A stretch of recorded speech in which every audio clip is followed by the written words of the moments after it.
Hey, good Saturday afternoon, everybody. It's First Warn Storm Team Chief Meteorologist Brad Panovich. Thought I'd give a quick update on the weather and talk a little bit about COVID-19 and some of the things that we need to think about, and really just to get things off my chest and talk to you as a scientist, as a dad, as somebody who's going through the same things you are. But first, let's start with the weather because there's still weather going on, even though we've got all this other stuff. And obviously, with all the other stuff going on, the weather can play a part in you getting out or getting things done. We've had a pretty cloudy day, but it hasn't been bad. Temperatures have been in the 60s.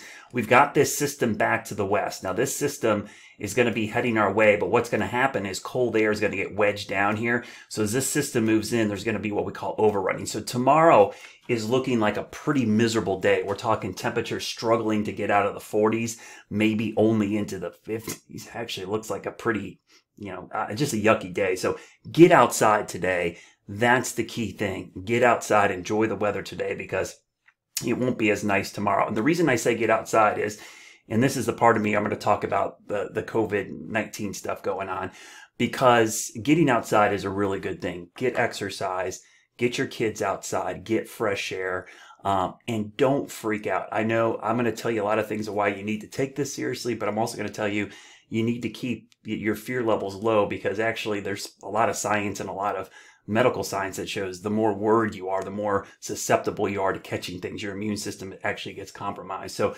be prepared, be diligent, be taking this seriously, but also don't completely freak out. Keep your head in one place. I wanted to show you a couple graphics for why things are serious. I was looking today at the United States, and this is the most up-to-date numbers we have. 51 deaths in the United States. Coronavirus cases now 2,500.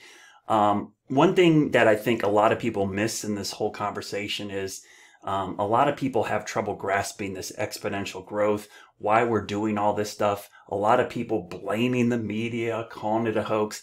Please stop. And the best piece of advice I can give you, if you see that crap showing up in your feed, just snooze those people or unfollow them.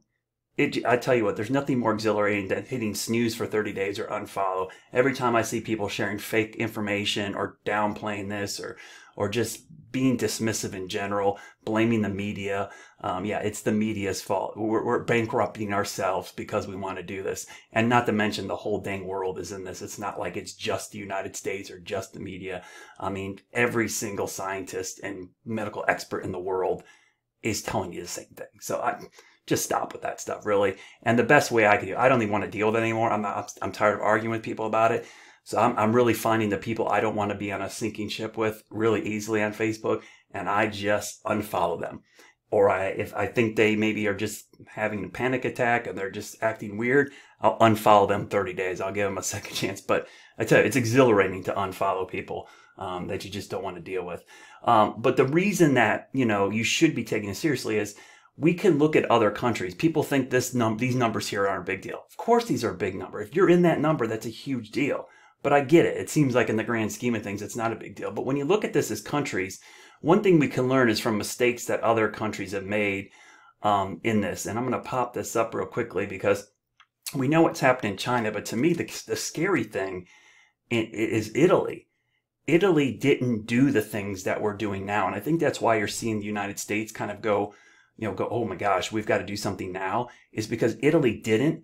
And the number of deaths in Italy just a few days ago was like where it is in the United States.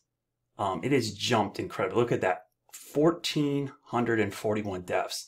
I want to show you the curve, though, for deaths. I'm going to go down here. Just go back 14 days, the 29th of February. That was just 14 days ago, 2 days. There was only 29 deaths. In 14 days, it has spiked all the way to the current number. I mean, heck, just go back to where we are now in the United States. We're at 51. That's where they were on March 2nd. So the thing that, you're seeing people in the United States go, why are people freaking out? Because we're trying to avoid this, okay? These are just the numbers. Now, is the same thing going to happen here? We don't know. And that's the big scary part about this. There's a lot of unknown in this. But the fact that this happened in Italy, this should be a wake-up call, okay?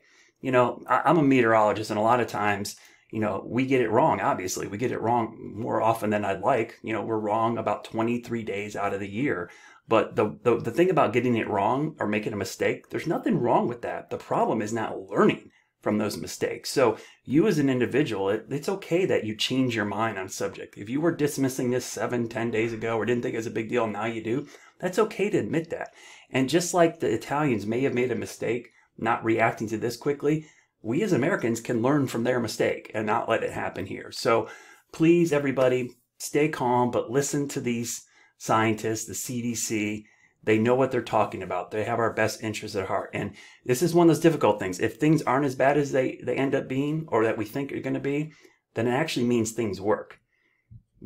You know, it's like sometimes I equate it to like a referee. Nobody notices the referee until something goes wrong. In this case, if everything works, nothing should happen. It should be much calmer than we're expecting. But the problem is it doesn't look like it, especially when you start looking at these numbers. They just, you know, I look at these numbers here and it's just, you see the 1 day jump, 175 in 1 day. In the US, we've jumped 6 already. I mean, just let's look at the US. You know, just when I refresh this, folks, in the span of me recording this video, the death rate has gone up 4 more. I mean, that alone should tell you something. So, my advice to you is listen to everybody. Avoid large crowds, wash your hands, cover your face whenever you cough or sneeze, disinfect all surfaces, but more importantly, get exercise, get outside. You know, you can do social distancing and still be outside. You can talk to your neighbors from more than 6 feet away. It works, trust me. Telecommuting and phones are great. We may have to do this for several weeks. We may see schools close. And remember, kids out of school, mine are out for at least the foreseeable future. Don't stop educating them. I'm going to try to work on resources for parents and for teachers and for kids to at least share my weather knowledge with you. And there's a lot of other resources popping up out there that we can actually do some academic work at home. Sure, are we going to have a full school day at home? Not everybody's capable to do that, but there's no reason you can't take an hour or 2 out of the day when we're in this forced isolation in some cases, where we can at least keep the educational process going with our children. I will still post weather updates, and I will still post scientifically based information about the coronavirus and COVID-19. And again, my word to you guys, scrolling through your feed, take a break from social media every once in a while, because there's just a lot of junk on there. Just come back occasionally, let your head clear. You'll be better for it.